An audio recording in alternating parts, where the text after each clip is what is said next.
දැන් ඔබ වහන්සේ දළදා මාලිගාව ගැන සහ YouTube කරුවෝ ගැන සහ අනේ පනත්තල යන්නද දළදා මාලිගාව ඉස්සරහා හලෝ ඔව් ගලකොඩත්තේ ඥානසාර හඳුරවද ඔව් ඔබ වහන්සේත් එක්ක මට පොඩි කතා කරන්න පුළුවන් වේද හෙලෝ කියන්න කවුද මේ මම ශාන් ගණේගොඩ ඔව් කියන්න මල්ලි ඇත්තටම ඔබ වහන්සේ කියන්නේ අපි හරි විදියට තර්ක කළොත් මම හිතන්නේ වැදගත් කියන්නේ කතාවට අවතීර්ණ වුණොත් මම හිතන්නේ හරි කතාවක් වෙයි හෙලෝ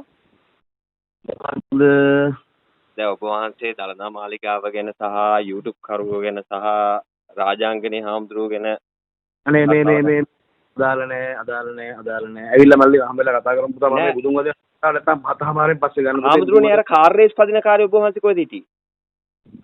අනේ පනත්තල යන්නද දළදා මාලිගාව ඉස්සරහා